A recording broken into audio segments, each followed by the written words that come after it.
Hi, everyone. This is Rich Leimsider coming to you again from the AI for Nonprofits Sprint. And I'm excited to share another video, a use case on how you can use cheap, available, off the shelf AI tools to make life working at a nonprofit a little bit easier. Today, we're going to talk about how to do some quick survey data analysis.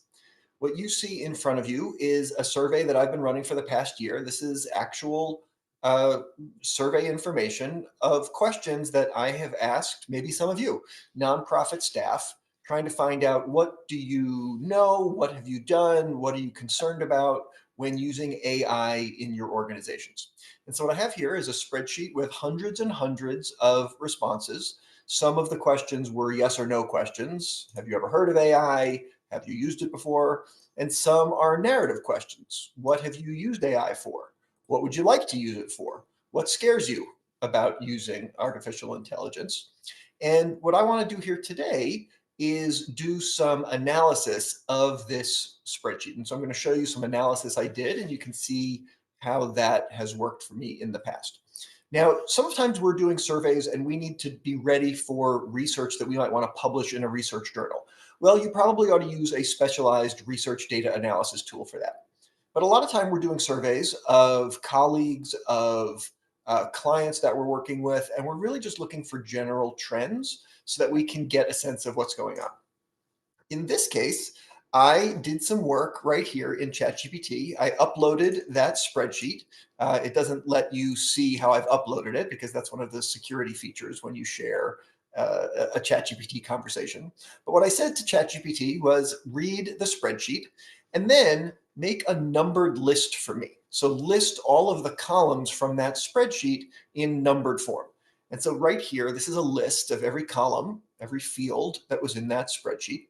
And I do that. That's sort of one of my little hacks because it allows me to then have a conversation with ChatGPT referring to each field just by its tag number.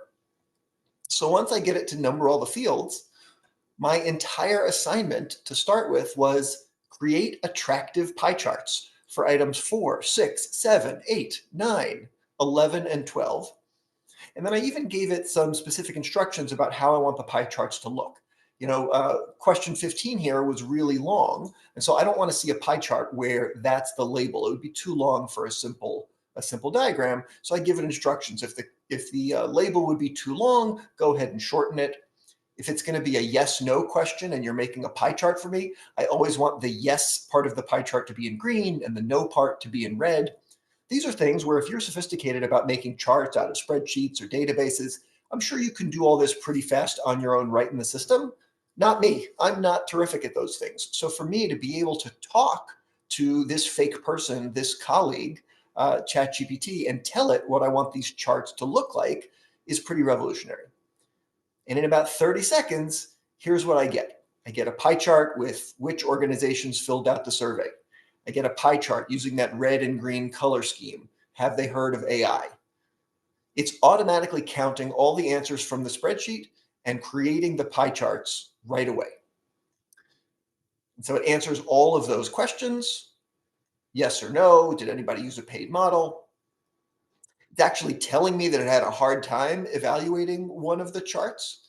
And just to go a little bit under the hood, as many of you know, when it's doing all of this work, a lot of the time what ChatGPT is doing is it's writing itself a little mini computer program, teaching itself how to make charts. Now, I have no idea how to code. I don't know how to write computer programs like this, but just so you can see in the background, it wrote itself a computer program in the language Python to make all these charts happen. I don't need to know anything about that, and neither do any of you. It just made the charts for me. Once it created all those charts with the countable questions, then I said to it something even more sophisticated. Do a narrative analysis on question 13. That was one of the questions that had sentences and paragraphs as answers.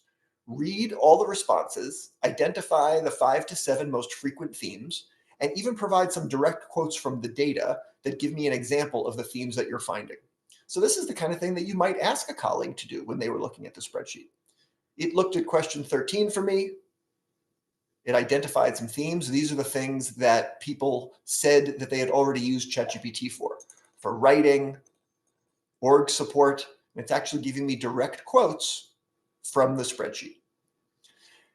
And so I went even further. I said, great, now you've done some quantitative analysis in giving me those charts. You've done some qualitative analysis in reviewing one of the questions.